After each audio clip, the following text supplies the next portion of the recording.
Hey everyone, welcome back to another Tic Tac Taiko. I haven't done a Taiko talk in a while, and this week we're going to do one on speed. No, I'm not on speed, it's about, never mind. We'll talk about different types of speed you might encounter while playing Taiko, why they are beneficial, and how to improve on them. So hold on to your hats, here we go.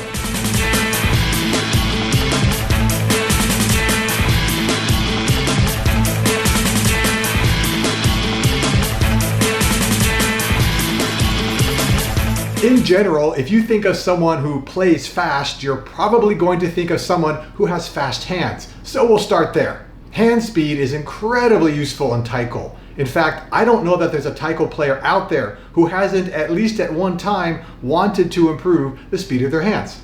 And there are a lot of benefits in being able to play faster. The biggest one is it opens up more opportunities for you to play. Let's say your group has a bunch of songs from a slower tempo to a faster tempo. If you can only play here, you're not going to be able to play all the songs. And as you get faster and faster with your hands, you might be able to then play all of the songs in your group's repertoire. It also allows you to play more things if you're soloing, if you're a soloist. You have more options and more things to pull out of your personal library. And if you're just jamming and the tempo happens to be fast, the faster your hands are, the easier of a time you'll have. But there's another benefit of having fast hand speed.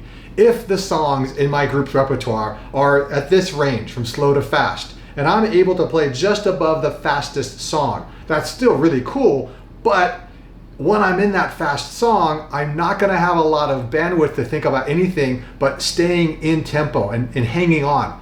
Now, if my hands allow me to play a lot faster, all of the space in between is extra, is a luxury. I now have the ability to maybe add some nuance to my playing or have more wherewithal to think about what's going on around me, more peripheral awareness. I might be able to project more. So the faster your hands are relative to the fastest song you might play, the more of a fun time you might wind up having. So how do we improve our hand speed? Well, the simplest way is what every Taiko player does. You play Taiko. You play Taiko in your group, you do the songs, you do the drills, and eventually you get a little faster over time. But all of us will eventually hit a ceiling where just practicing and being in the group isn't enough to get your hands a little faster. So what do you do after that? In my opinion, one of the best ways to improve your hand speed is to do the thing that most people don't want to do. Get a metronome, pick a rudiment, pick a tempo just under your maximum ability, and play that rudiment for a few minutes. Then kick the tempo up a little bit, 2 to 3 beats a minute, and do it again, and do it again, and do it again, until you get at a point where you can just barely hold on and stay there for a while. And then pick another rudiment, bring the tempo back down, and repeat. This, for 20 to 30 minutes at a pop, is really, really good drilling. And I realize that most people, myself included, are not going to do this once a day. It's not realistic. But once a week, maybe, if you're really, really wanting to improve their hand speed, if that's important enough, once a week, 20 to 30 minutes, it's a really good investment. Of course, you can do a smaller version of this, maybe 10 to 15 minutes with fewer repetitions or not spending as long per tempo. It won't get you as far as you would get with a longer drill, but it's better than nothing. After hand speed, we have upper body speed. Specifically arm motions more than just upper body, because most people aren't just moving their torso, but arm motions, the shapes that we might make, pointing, arm circles, anything that involves moving the arms away from the body. This might also include when you have multiple drums that aren't connected. When they're connected, hand speed usually comes to the forefront. But if they're separated, like a Yodan Uchi setup where you have a drum here and a drum here, that's where arm speed really comes into play. Now, how important this is really depends on what kind of songs you play. Maybe you don't have a song like Yodan Uchi with drums that are separated. Fine. But most people play songs where arms are lifted and raised, where maybe there's a pose that people are doing. It may not be as useful as practicing hand speed, but having arm speed, upper body speed, is actually pretty good. So how do you improve on arm speed? Well, one way I like to do it is air bachi. You know how people have air guitar? There's no actual guitar, there's no actual pick. Air bachi is no actual bachi and no actual drum. I just want to understand how to generate momentum, and I'm going to do it faster than I might normally do to understand what my body is doing and what it needs to do to get the motions I'm trying to accomplish. So maybe I do something that I would do in a song, but much faster and a lot sloppier because I'm not worried about the actual song and I don't have bachi to worry about. Maybe I'm using my natural, original bachi. I'm making shapes, I'm moving my arms around, I'm making poses, and I'm just trying to figure out how my torso needs to move, and the lower body is going to help to get it there at a faster tempo, the tempo I might want to try. Also, if I have two drums, maybe it's not yodanuchi, maybe it's two beta drums that are just separate, this is also a really good way to just figure out and play around with, okay, if I want to do something like that, I have to really turn this shoulder, I have to loosen up. It's just experimentation, it's just play. Without bachi, without drums, you're not in danger, and eventually you can start adding more extension, you can start adding drums and bachi, you can slow it down, but not so slow that you wind up where you started. Now, if we have upper body speed, we're gonna have lower body speed. That's our third category. So how important is leg speed? It really depends on how much movement you do in your songs and your solos, but I would argue in general, it's more important than arm speed. Think about moving around a drum. Even if you don't do it yourself or do it often, you have to shift your weight from leg to leg. Maybe you're doing a turn, maybe your arms are raised, you're trying to keep a nice position and you want to hit in time. That is extremely difficult and it involves weight shifting, balance, posture, timing. And if you're able to do that with any sort of speed to make sure that you're in time, well, that's pretty impressive. But maybe you don't have songs where you move around or you don't solo and move a lot, that's fine.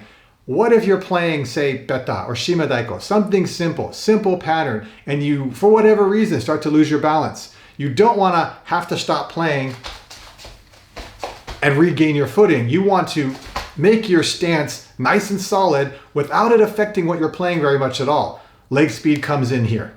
Or someone else is soloing and they're now in your space. You don't want to make it an issue or take away from their solo by, oh, sorry, and backing away unless you're being comical. You want to get out of their way quickly, efficiently, and let them have their moment. And of course, there's other things like moving around a drum, getting from point A to point B quickly, if it's part of the song or some part of your solo. So how do you get better at this? Well, kind of like the hand speed thing, you get better to a certain point by just doing it in your group or in your songs, but you will eventually, again, hit a ceiling.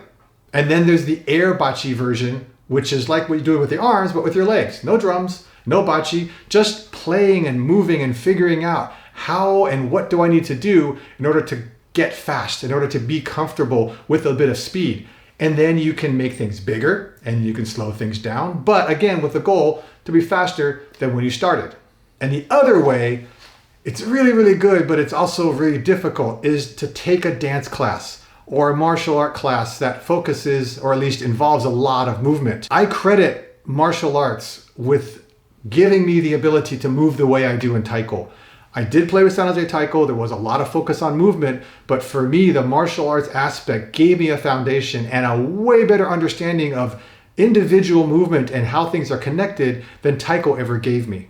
So if you really want to pursue movement and understand it better, taking something else and bringing it back into Taiko is really, really good.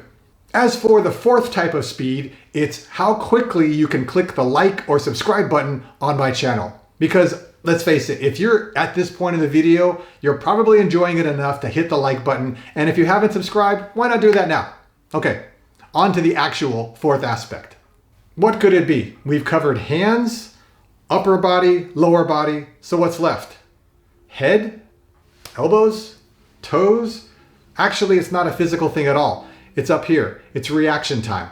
It's being able to take in information and then reacting to that information with some kind of action or movement. Reaction time is something that benefits anyone in any part of their life, not just in Taiko. I would argue this is a skill any of us would want to improve on as a general life skill, not just something that helps us with Taiko. Let's talk about a few places where reaction time might really benefit you while you play Taiko. Imagine you're playing something normal and someone else or even you hit a bachi out of your hand. Reaction time might give you the ability to grab it before it falls and gets off the drum, and oh, you're back to playing before anybody really notices. Or let's say it does fall and it's in front of you or it's rolling away. That reaction time, reaction speed isn't about how quickly you can retrieve it. It's also knowing that maybe you can't retrieve it without making a spectacle. It's having that ability to think quickly and then not react. That's important too. Or maybe you saw someone hit the bocce out of their own hand and you're quickly reacting by taking a bocce, maybe your own, and sliding it across and doing it right away so that it has minimal impact on their performance and the song. And of course, reaction time or reaction speed really comes into play when you're improvising. It's the ability to figure out, okay, I'm putting some patterns together and knowing what's come before, figuring out, maybe I'll do this, maybe I'll put this one in, and doing that quickly on the fly to have a really cool sequence of patterns. Or if you're doing something even more truly improvisational and you don't have patterns, you're just playing what feels right. Reaction time is gonna let you have that conversation in your head, let you hear what you're playing, let you judge what's going on and the reaction to people, and adjusting on the fly. Having really good reaction time, really good reaction speed is so empowering. It makes you feel much more in control of the situation rather than just going through the motions and hoping you come out unscathed at the end. So how do we work on improving our reaction time or reaction speed? Well, there's a lot of ways. There are a ton of games and activities that you can do as an adult that you probably did as a kid, sports even, all these different things that helped you work on reaction speed that you didn't even think about. I mean, a real simple example is taking a paddle of some sort and a ball of some sort and hitting the ball against the wall, especially up close. There's a lot of variables going on. You have to react to where the ball is going. That improves your reaction time. It also helps eye-hand coordination, but hey, anything else is a bonus. There's something that I find myself doing, and I like it because it doesn't take extra time out of my day. I'll be watching a TV show or a movie or streaming or whatever, and every time there's a scene change, every time the camera cuts to a different angle, I'll snap or tap or make an actual physical motion to acknowledge that it's changed as quickly as I can. That's gonna work on my reaction time because I'm aware of things happening and I'm trying to shorten the time between my awareness and my reaction. And like I said, there's a lot of other things out there. You can easily find them through a search online. How do I improve my reaction speed? How can I increase my reaction time? And I'm sure you'll find some suggestions on there that really appeal to you. The 4 types of speed that I talked about, I think generally encompass all the speeds a Taiko player might encounter. But you might have thought of another that I didn't think of, and I would love to hear it. I would also really love to hear people's thoughts on the types of speeds I did cover. And in general, I'm always open to hearing people's ideas and suggestions for new topics of Taiko Talk. So I hope you enjoyed, and until next time, keep on practicing and be well.